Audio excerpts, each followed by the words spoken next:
सिंह भाटी हमेशा कांग्रेस को टारगेट करते हैं। ये बातें लोगों की मानसिकता बन चुकी थी, लेकिन कहीं ना कहीं वास्तविकता ये है कि रविंद्र सिंह भाटी बीजेपी को भी नहीं छोड़ते हैं। भले ही बीजेपी कांग्रेस के कई नेताओं से उनके व्यक्तिगत संबंध होंगे, अच्छी दोस्ती होगी, एक जाति और एक धर्म से आने पर अच्छे रिश्ते होंगे, लेकिन हाल ही में विधानसभा में जो कुछ दिखा उससे कहीं ना कहीं क्लियर ये तो हो चुका है कि रविंद्र सिंह भाटी न केवल कांग्रेस बल्कि बीजेपी की भी अगर कोई काले कांड और सच्चाई है उसे उजागर करने में हिचकिचाते नहीं है। विधानसभा में काफी कुछ कहा, और ये सारी बातों को जब हम देखते हैं और सुनते हैं तो एक बात समझ आती है कि भाई साहब 2028 के विधानसभा चुनाव की तैयारियां शुरू हो चुकी है। एक इमेज क्रिएट की जा चुकी है कि क्या करना है, कैसे करना है, किस प्रकार से जनता को रिझाना है। तो आज इस वीडियो में इसी विषय पर चर्चा करने वाले हैं कि रविंद्र सिंह भाटी की 2028 की क्या रणनीति रहने वाली है। वीडियो के अंत तक बने रहेगा। नमस्कार, मैं हूं अंकिता और आप देख रहे हैं द फैक्ट इंडिया। मेरे साथ इस वक्त वरिष्ठ पत्रकार वरुण बंसाली यहाँ पर है। सर, क्या लगता है कि विधानसभा में रविंद्र सिंह भाटी ने बीजेपी को अच्छे से लपेटा, और क्योंकि एक सिनेरियो बना हुआ है कि रविंद्र सिंह भाटी तो बीजेपी के हैं, बीजेपी से ज्यादा जुड़ाव है, तो बीजेपी के लिए कुछ नहीं कहते हैं, लेकिन इस बार जो उन्होंने कुछ कहा उससे ये तो क्लियर हो गया है कि कांग्रेस हो या बीजेपी, रविंद्र सिंह भाटी दोनों के लिए बराबर है। एक वक्त पर बनाना चाहते थे जिस घर में आशियाना, आज उस घर को ही जलाने निकले हैं। बिल्कुल। और रविंद्र सिंह भाटी के ये तल्ख तेवर 2028 की एक क्लियर तस्वीर कहने निकले हैं। आज इस वीडियो में उस तस्वीर पर बात करेंगे। रविंद्र सिंह भाटी जो एक वक्त पर बीजेपी में जाना चाहते थे, बीजेपी का टिकट चाहते थे, एबीवीपी के टिकट से लेकर बीजेपी के टिकट तक पर लड़ना चाहते थे, आज वो उसी बीजेपी पे से बहुत ही तल्ख तरीके से सवाल पूछ रहे हैं।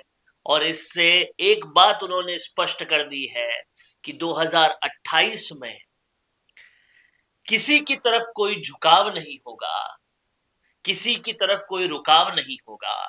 और युवाओं की बात करते करते एक सियासी ढांचा हम खुद बनाएंगे, तीसरा मोर्चा और ज्यादा सशक्त बनाएंगे।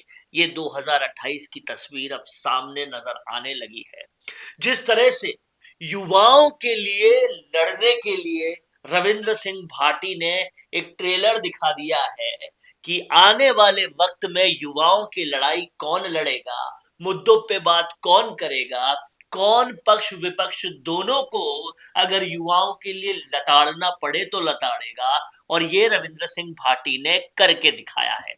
सबसे पहले रविंद्र सिंह भाटी का आप ये वीडियो देखिए, विधानसभा में जिस तरह की ललकार उन्होंने युवाओं के लिए लगाई और जिस तरह से बीजेपी और कांग्रेस दोनों को जमकर लताड़ लगाई। राजस्थान युवाओं का देश है। मैं भी एक युवा हूं। अभी तक युवाओं के विषय पे काफी बात हो रही थी। विपक्ष कह रहा था कि पक्ष कुछ नहीं कर रहा, पक्ष कह रहा था कि विपक्ष कुछ नहीं कर रहा। अरे साहब, इतने सालों से पेपर लीक हो रहे हैं, आप बताइए तो सही कि आखिर जिम्मेदार कौन है? आज तक किसी ने जिम्मेदारी ली क्या? अभी तक पेपर लीक के उस दंश से निकले ही नहीं थे, पेपर लीक के उस दंश से निकले ही नहीं थे कि ओमर सीट का एक और प्रकरण सामने आ गया। अरे साहब, उन युवाओं के भविष्य के साथ खिलवाड़ आखिर कर कौन रहा है? एक के बाद एक।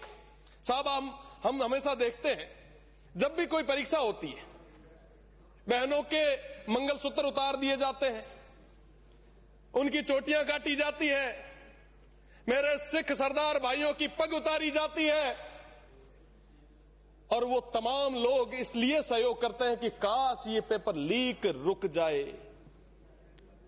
पर साहब, जब बाढ़ ही खेत को खाएगी तो बचाएगा कौन? ये मत समझिएगा कि बाहर बैठा युवा समझ नहीं रहा। वो समझ रहा है, वो देख रहा है। अंदर बैठे हुए माननीय किस तरीके से पेपर लीक को लेके चिंतित है, वो सब तरीके से देख रहा है। मैं तो एक ही बात कहूंगा, माननीय चंद्रशेखर जी ने कहा था, जिन हाथों में शक्ति भरी है राज तिलक देने की, उन हाथों में ही ताकत भरी है सर उतार लेने की। साहब, समय रहते ए पेपर लीक रे प्रकरण और तमाम यह मुद्दा रे माते एक विशेष आप चर्चा करो और स्थितियां जो है वो प्रदेश रे शामिल लाओ।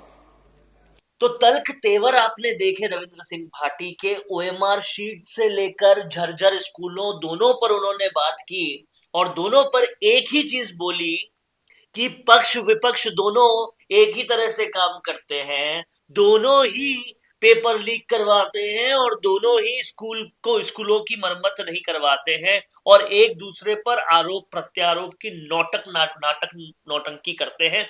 ये उन्होंने साफ कर दिया। अब इससे समझ क्या आ रहा है? समझ ये आ रहा है कि भाजपा का एक मजबूत vote bank, Rajput vote bank, उसे साफ तौर पे ले जाते हुए दिख रहे हैं रविंद्र सिंह भाटी।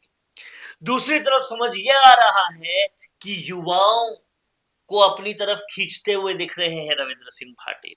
और तीसरी तरफ समझ यह आ रहा है कि 2028 में बीजेपी से टिकट नहीं मांगने के पूरी तरह से मूड में दिख रहे हैं रविंद्र सिंह भाटी। अब चिंताओं को बढ़ना होगा और बीजेपी को सोचना होगा कि कोर वोट बैंक राजपूतों का अगर हिल गया, युवाओं का अगर हिल गया, तो फिर क्या कमल खिल पाएगा 2028 में? ये एक बड़ी ललकार है। चिंगारी छोटी सही, ललकार बड़ी है। समझना होगा आपको कि वो युवा जो बिना ज्यादा तैयारी के 6.5 लाख वोट जैसलमेर, बाड़मेर, बालोतरा जैसी भौगोलिक दृष्टि में बहुत बड़ी विधानसभा, बहुत बड़ी लोकसभा में ला सकता है, तो फिर वो शख्स इतने सालों की तैयारी के बाद 2028 में क्या गुल खिला सकता है? बीकानेर में उसकी तस्वीरें दिख रही हैं, विधानसभा में उसके तेवर दिख रहे हैं और ये तेवर चेताने के लिए काफी है। अब देखते हैं कि कांग्रेस बीजेपी इससे चेतती है कि नहीं तो फिर जनता सब कुछ देखती है। बिल्कुल।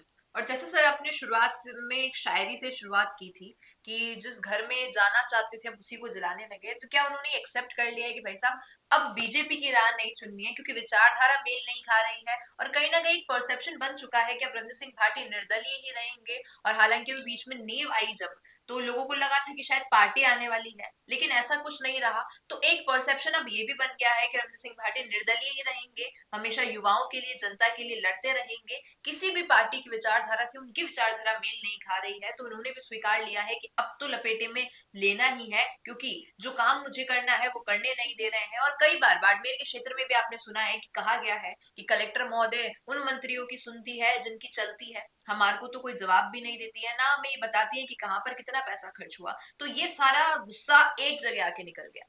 देखिए, मांगना हुआ बहुत, अब छीनना होगा। बिल्कुल। और अगर युवाओं के लिए काम नहीं किया तो अब लड़ना होगा। इस बात को रविंद्र सिंह भाटी समझ चुके हैं, मान चुके हैं और बहुत टिकट मांगने के बाद अब ये समझ चुके हैं कि वो अपने दम पे भी बहुत कुछ कर सकते हैं और उसके लिए पूरी तैयारी कर रहे हैं। तेवर, क्लेवर और फ्लेवर जो कोई भी समझ पा रहा है रविंद्र सिंह भाटी का, वो समझ जाएगा कि ये ट्रेलर उस पिक्चर का है जो वो 2028 में दिखाएंगे।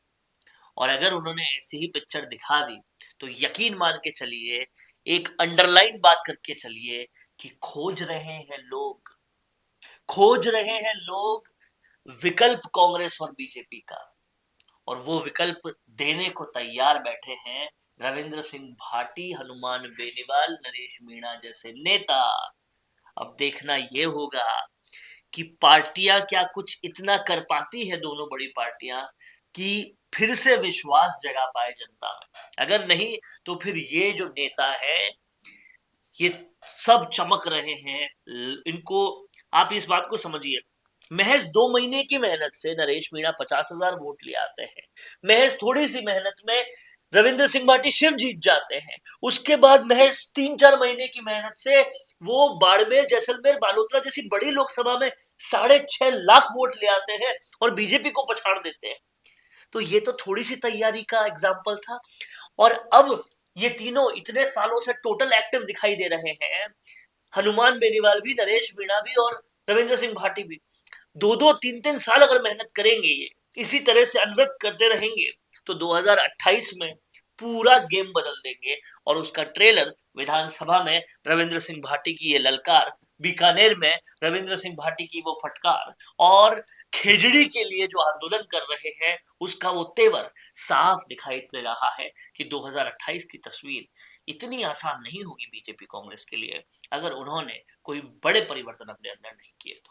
बिल्कुल। तो अब सवाल आपसे यही है कि क्या लगता है आपको 2028 के विधानसभा चुनाव की तैयारियां रविंद्र सिंह भाटी के द्वारा शुरू कर दी गई है, और जिस प्रकार का माहौल विधानसभा में देखने को मिलता है, क्या यही वो रंग है या फिर यही वो तेवर है जो शायद सामने वाली पार्टी को, विरोधी पार्टी को ललकार रही है? क्या कहना है इस पर बता दीजिएगा कमेंट में। धन्यवाद। रुकिए और जरा ध्यान से सुनिए। क्या आप हमारी इन खबरों से अपने व्यापार को भी बढ़ाना चाहते हैं? तो आप भी खबरों के दौरान इस तरह के एलिमेंट्स पर अपना विज्ञापन दे सकते हैं, या फिर ऐसे खबर के 1 मिनट बाद अपना पूरा विज्ञापन डलवाएं, जो कि 8 लाख से ज्यादा सब्सक्राइबर्स और फॉलोअर्स वाले द फैक्ट इंडिया चैनल्स और पेजेस से राजस्थान के कोने कोने में पहुंचेगा, और इससे आपका व्यापार, ब्रांड सब कुछ बढ़ेगा।